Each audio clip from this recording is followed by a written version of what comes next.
Madam, जैसे आप बोल रहे हैं एनएलपी हमारी खुद की शरीर से बात करने की एक टेक्निक होती है, तो मैंने अक्सर पाया कि जो हार्मोनल इम्बैलेंस की हम बात करते हैं, थायराइड की बात करते हैं, ये मैं जितने लोगों को जानता हूँ उसमें मैंने फीमेल्स में ये ज़्यादा देखे और मेल्स में कम देखे। इसके पीछे का कोई स्पेसिफिक रीज़न है?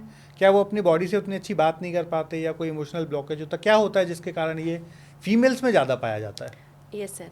या मेल्स उसका चेकअप ही नहीं कराते, कुछ ऐसा भी होता है क्या?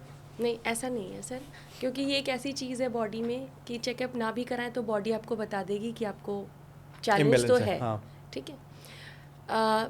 फीमेल के अंदर ज़्यादा होने के पीछे का रीज़न ये है, या मेल के अंदर कम होने के पीछे रीज़न ये है कि फ़ीमेल को एक्सप्लोर नहीं करने देते। थोड़ा सा और डिटेल में समझाइए, एक्सप्लोर एक्सप्लोर नहीं। नहीं करने देते इन द सेंस, आपने अपने आसपास भी देखा होगा, एक लड़की जब होती है तो स्कूल गई, घर आई, कॉलेज गई, घर आई, ठीक है, फिर कॉलेज, स्कूल, बिल्ड और जॉब भी अगर किया तो अपने ऑफिस तक गई और वापस आ गई। अच्छा। ठीक है। एक ऐसा समय जहाँ उसने खुद के लिए एक्सप्लोर किया, उसको जो पसंद है या उससे रिलेटेड या उसकी अपनी एक सोशल गैदरिंग, वो ज़ीरो कर दी गई हमारी सोसाइटी में। पास्ट में भी रही है, अब थोड़ी बहुत होने लगी है, फिर भी इसमें भी आप ऐसे मान के चल सकते हैं कि 30 से 40% ही है, इससे ज़्यादा अभी वुमेंस को वो पावर नहीं मिली है। ठीक। तो जब आपने सोशल गैदरिंग की करने दी नहीं तो वो अपना जो शेयरिंग पार्ट है, जिसमें कहते हैं कि पेरेंट्स से खुलकर आदमी बात करता है पर सब नहीं करता। ठीक। दोस्तों से भी इंसान बात करता है पर सब नहीं करता।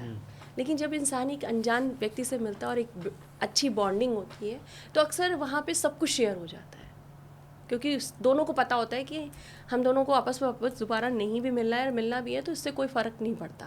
पहली चीज़। दूसरी चीज़ है, एक लड़की को लड़की बनने पर हमारी फैमिली ज़्यादा प्रेशर डालती है, एक मैन को ज़्यादा मैन बनने पे हमारी फैमिली ज़्यादा प्रेशर डालती है। तुम लड़के हो तो लड़कियों वाली काम मत करो, तुम लड़की हो तो लड़कों वाले काम मत करो। जबकि बॉडी चाहे जो हो, मैन हो या वुमेन हो, एनर्जी तो दोनों में दोनों की है। ठीक है। जैसे मर्द होके रो रहा है, मर्द को दर्द नहीं होता, दर्द नहीं होता, क्यों नहीं होता है? इसीलिए हार्ट अटैक सबसे ज़्यादा मेंस को होते हैं और थॉराइड सबसे ज़्यादा वुमेंस को होते हैं। इसके पीछे का भी रीज़न ये है कि थॉराइड आपके यहाँ से जुड़ा हुआ है, मतलब थ्रोट चक्र से जुड़ा हुआ है, ये आपका कफ एरिया है। जब भी आपकी बॉडी 3 तरीके से होती है, लाइक कफ प्रधान होती है, वायु प्रधान होती है और पित्त प्रधान होती है। ठीक।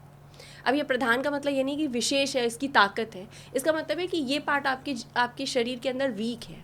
ठीक।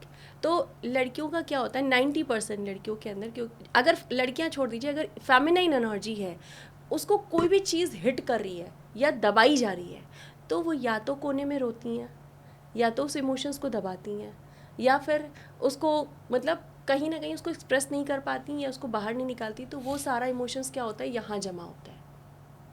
ठीक है। और जब यहाँ जमा होगा तो उनको 3 तरह के चैलेंज आएंगे, या तो उनको ब्रोंकाइटिस होता है, कफ की प्रॉब्लम होगी। ठीक है।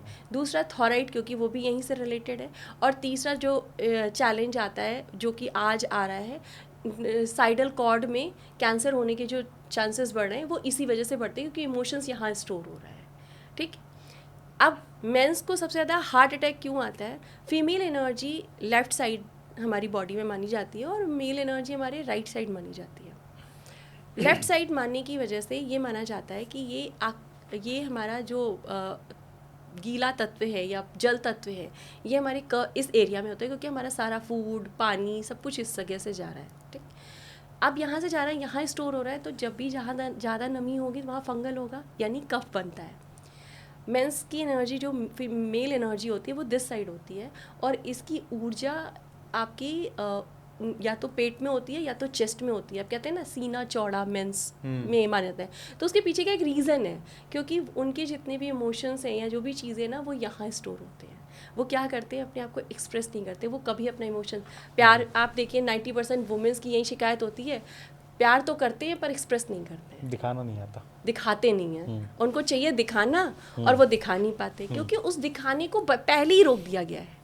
बचपन में ही रोक दिया कि तो अब वो कैसे दिखाएंगे, ठीक।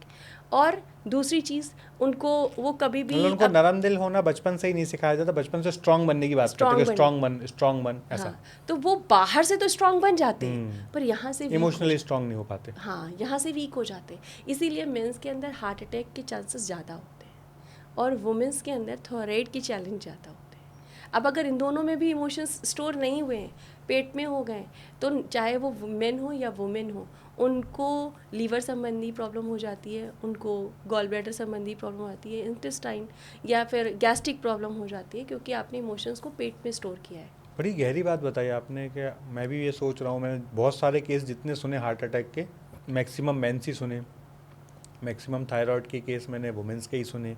तो इमोशंस का इतना गहरा इम्पैक्ट होता है। ऑब्वियसली बात होती है सर, मुझे तो लगता है ये पूरी प्रकृति ही बनी इमोशंस पे है।